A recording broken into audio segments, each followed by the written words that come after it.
12 steps are this incredible system for dealing with our addictions. And our addictions are things or parts of us that we believe is like the best way to take care of us, but it really makes our life totally unmanageable.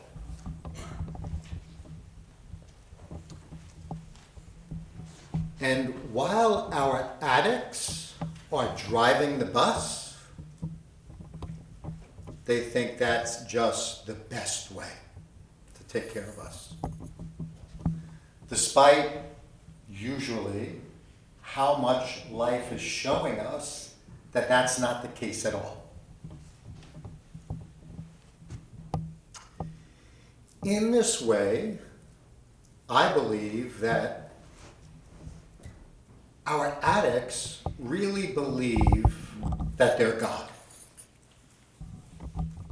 They think that they're our higher power. They think that they know the best way to take care of us, even though these things make our life totally unmanageable. So it usually requires that we have to hit some kind of bottom. We have to be brought to our knees. We have to see, and our addicts have to see, that doing this behavior, using this substance, thinking, feeling, and believing this way does not serve us at all, and we just can't go on doing that. Just can't do it anymore. We're brought to our knees. This is usually what creates our initial surrender. Just can't do that anymore. We have to surrender.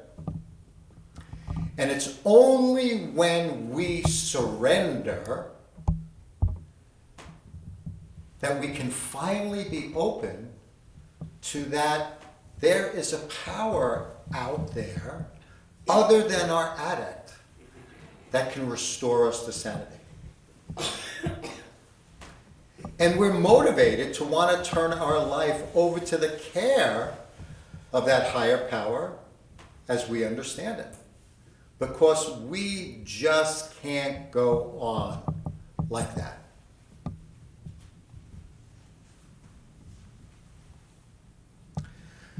One of the 12-step fellowships that I belong to is ACA, Adult Children of Alcoholics and Dysfunctional Families, which is really just about people who've grown up in these dysfunctional families. And everybody who comes to ACA has been a member of another fellowship. You know, most of us have had some kind of substance or process addiction, you know, that brought us to our knees. But getting sober and learning how to be in relationship with God in the most constructive way possible isn't just about stopping drinking or stopping drugging or stopping whatever the addiction was. It's not just about that. In AA, they would refer to these as the alcoholic attitudes. In ACA, we call that codependence and codependent thinking. And these are much more complicated. You know, these thoughts, feelings, beliefs, behaviors are things that we've been doing from the time we're a little kid. You know, I find it really hard and really challenging to easily change those things.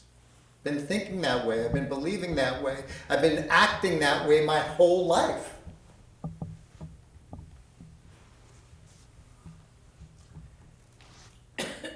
And as a result, surrendering is easier said than done. It's usually the case. That's really why I'm doing this service here today, because I wanted to research some of the experts about how they surrendered and what that looked like and what was involved in that for them, in the hope that maybe I could replicate that or learn from that or have it be some use to me. So the very first spiritual figure that we have met was Mary, in the meditation. So what did you guys think about the way that she surrendered? What did you think about that? Courageous. What's that? Courageous. Courageous. Huh? Any other thoughts? Faithful. What's that? Faithful. Thankful. Ah. Obedient. Who was that? Obedient. Obedience. Yeah. To me, that just blew my mind. I could barely imagine being able to do that. Being so willing to release my own personal control, having my whole life be changed, like that.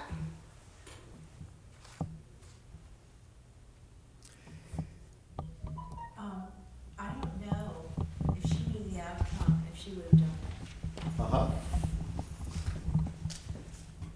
To have my son Uh-huh. sacrificed like that. I don't know if I would do it. Yeah. I probably wouldn't. Yeah. But for that to be the strength of character that she had an idea of what was going to happen, I'm sure that Uh-huh. they warned her, and she knew being an unwed mother back then, exactly what that entailed. People would be stoned to death, being an unwed mother, and she risked her life knowingly to conceive without having a husband. So that is just unbelievable. It's incredible. One of the things that I love about that reading has to do with that whole business about the very first thing that the angel tells her is, you are favored amongst God. And when I read that, I thought to myself, wow, how many of us can really believe and accept that we're favored? How many of you can really fully embrace that you are favored by God? How many of you can fully embrace that God has given you gifts which you alone can manifest in the world? It's up to you. You alone. When we move on to the next spiritual figure that we met in our words of wisdom, we meet Muhammad. Muhammad was born in the year 570, and he was a businessman. He was a trader. He was a regular guy. He, was married. And one of the things, he was a spiritual person, and one of the things that he used to like to do is he used to like to go to this cave of Hira, which were in the outskirts of Mecca. In fact, last week we celebrated Muhammad's birthday. And one of the times that he was in the cave, the angel Gabriel appeared to him. And he tells him, read. And he couldn't read. And he's like, I can't read. And I love the way that the word that the reading uses here. And so the angel squeezed him strongly, repeating the request twice. How many of you have felt squeezed in your life? I think the squeeze is more like a hug, though, to give confidence and support. Yeah. Oftentimes the things that are squeezing us are the things that don't necessarily feel good, right? That's oftentimes, it's much easier for us to, be used to that kind of squeeze, But in Mary's case, or in Muhammad's case, it was more like, a squeeze of love. A squeeze of, this is your job and you're going to read this. And he goes on to say, read in the name of the Lord who created man from a clinging substance. I love that, clinging substance. I mean, that's sometimes who I think I am. I'm always clinging to some kind of substance.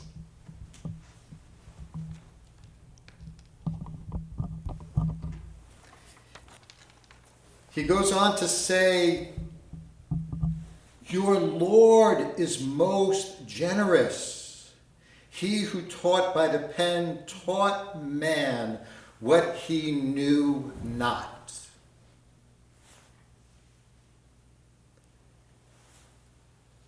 Do we want to be in control? Do we want to think we know it all? Do we want to think we know the way? Or are we open to being taught what we know not? And I think we're all squeezed to be taught what we know not. So there's another one of the characteristics about surrendering. We have to be willing to be squeezed to know what we don't, to find out what we don't know. Let's go on to the next story about Moses. Moses had this life where originally, he lived with royalty among the royal family. The Pharaoh, he was treated as one of his sons. And then he doesn't like the way he sees, the Jews being treated and being in slavery, and he can't just take it anymore. And he finally defends them, and he gets outcast, and he's wandering the desert. And during the time that he's wandering the desert, he sees the burning bush. And he gets told that he is being selected. He is being selected to lead the Jews out of bondage.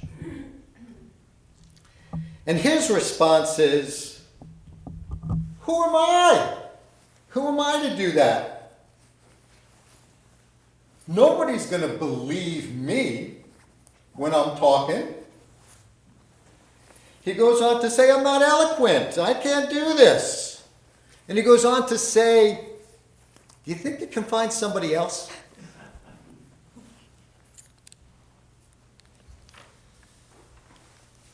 This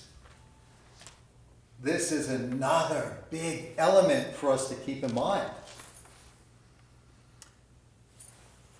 These parts of us that say we're not good enough, we're not lovable enough, we couldn't possibly do this, these are codependent parts of us, Parts of us, ACA tells us that ACAs are people that were abandoned, we were shamed, and we blamed ourselves. We made it all our fault. So, are we willing to be taught what we know not? Are we willing to not have those parts of us drive the bus? Are we willing to trust God that He knows better for us than we know for ourselves?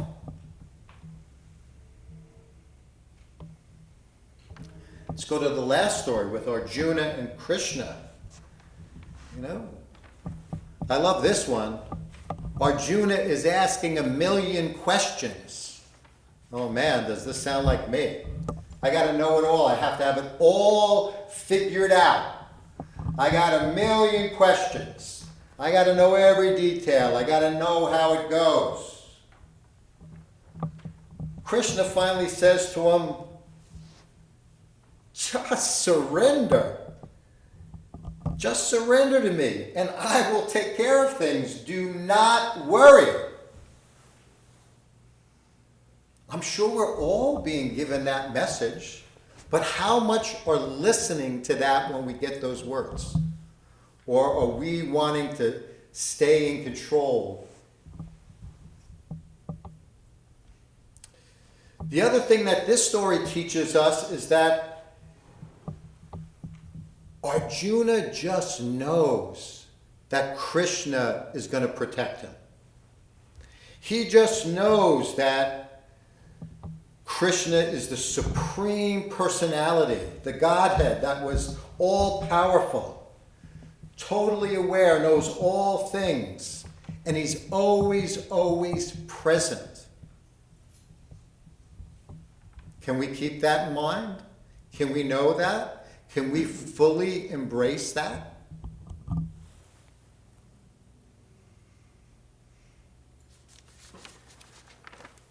We're going to be singing a song in a few moments, Good, Good Father. And there is a line in the song that I love, and it says, "And you call me deeper still." And I love that because surrender is not a one-time thing. Surrender is something that is always going on. It's a process. We're always being called deeper still. And each time we're called to go deeper, it usually requires another level of surrender. Man, sometimes I do not like that. When's it going to be over? You know, when do I get to stop? You know, when do I not have to surrender anymore? You're dead.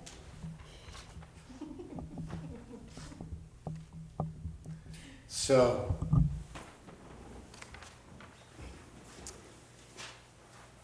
I just want to say one last thing. One of the key things that I feel is involved in surrendering, one more thing, which is that we have these wounded parts that think that they know it all and they have the best way of taking care of us.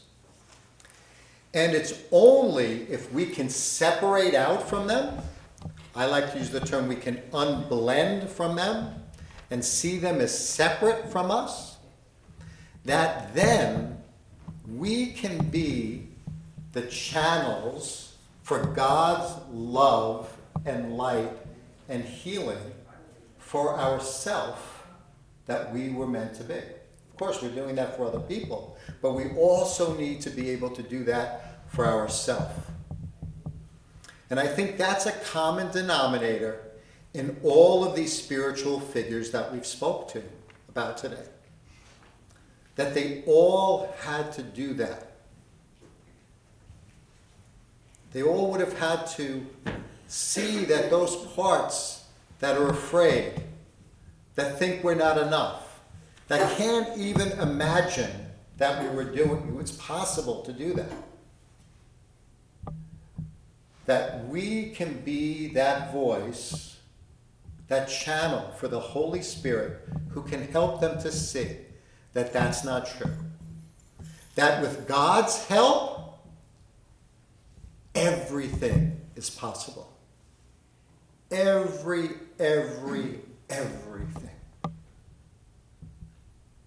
And how willing are we to surrender to that?